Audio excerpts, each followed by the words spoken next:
Welcome everyone, this is CheezeWeezel playing games. This is Mechcommander Gold, or Desperate Measures. Gold is the expansion of Desperate Measures, where you get a few additional add-ons from the original.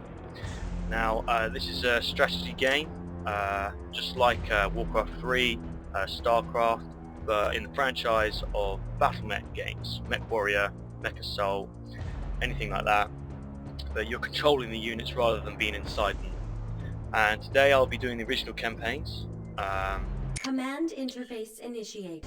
Incoming which transmission. are harder than the expansion personally. Davian guards. Our first This is the battalion intro, is on just planet. listen. We caught the smoke jaguar off guard, but just barely. They were able to activate the planet's orbital guns and caught the dropship York before she landed. We've lost all contact, so assume X-Ray Company is out of the picture. Yankee and Zulu companies, you'll pick up the slack as well as any survivors and equipment that can be used. While those guns keep us pinned down, support will be limited, so salvage is a priority. Davians, make no mistake. Despite the loss of X-Ray Company, our battle plan is intact. We will take this planet back. I'm downloading your mission briefings. Move to destroy the designated clan targets and we'll gain a beachhead before they can react. The battalion will make special equipment available as required.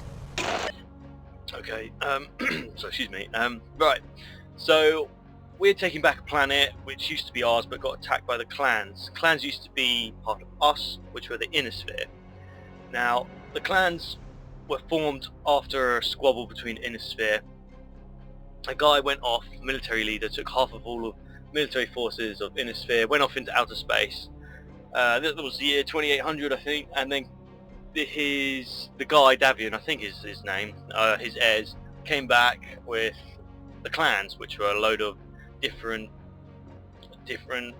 well, obviously clans of different heritage out in outer space. Came back, attacked, took some planets, and now we're trying to take them back. Right, so in this first bit, it's just customization. I'm just talking about what I'm going to be using and why I'm going to be using it. There's not a lot to do though on the first level. I mean, you're restricted to literally what you have, and just using that. I'm going to change a few things up, I think, just because I made another video earlier about like you can customize them and make them better on paper, but I've thought about it a little bit, and maybe it's best to have a lot more smaller weapons since the gunnery skill is not particularly good. I mean, it's halfway, but I'm playing on hard, so I don't know if it's harder for my guys to hit. Now, like you can see, there's missiles.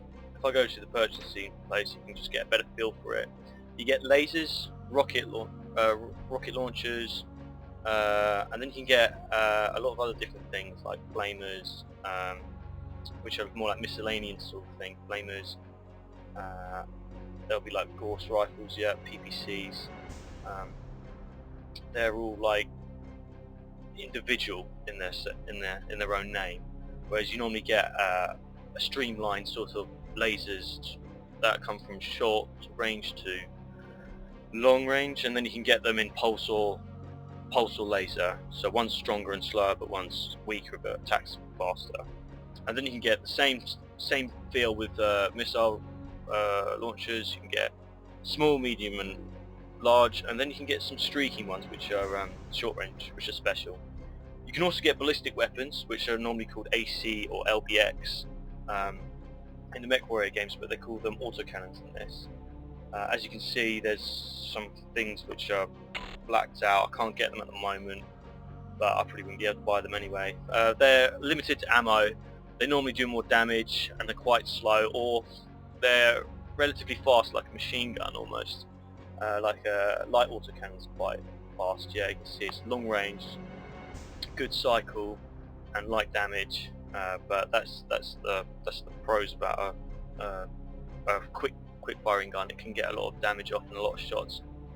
Anyway, so that's just basically an explanation. You do get sensors as well, which I'll go into more detail later. I want to have one which has got good sensor range, and it's got all this nice extra equipment just in case there's powered down mechs which don't get detected by sensors. And apparently there's this Guardian ECM which I thought would be good for sneaking around people. Once the sensors come in contact with other mechs that have sensors, they should be halved or reduced or something. but I haven't been able to use that fully yet because I've only had it a few times on my other videos that I was playing on. Anyway, sorry about that lag there, it will happen sometimes, but otherwise I'm just going to quickly just reorganise what I've got. Right, so I might just take what is here and keep it, because I'm quite happy. I just need a better feel as I go along and play. Otherwise I'm ready to go. Just pop them in your force group, right click is quick select. Other than that, mission is basically to, so this is where we start, and then we're going to start the space where we have to destroy Camp Alpha and the natural gas tower. And then here there's some garrison buildings that we've got to kill, or destroy, sorry. And over here we've got to destroy a camp as well. Sometimes you get some extra support, artillery, small, large, sensor probes, which act like a sensor but in a large radius, but over time they reduce their range and eventually become null. And then we get camera drones which can see, so that's quite useful if you want to, you know, get a good spot on people with an airstrike maybe. Other than that, yeah, we've got basically to destroy some buildings, they're explaining, just to get a foothold position here. And then it's got tactical warnings which tell us, you know, useful information. So there is turret defense. Turret defense is not big ones, but they've got to be considered since some of them can be autocannons, quite devastating if they hit. And then there's an Allah Omni mech, which is pretty much the sickest light mech. It's lightweight. It's got long range, medium, short range, and they're all clan weapons, so they're even better and lighter. So they've got a lot of good weapons, especially compared to commandos and fire starters. Anyway, that's it. Hope you watched the battle. That's my customization.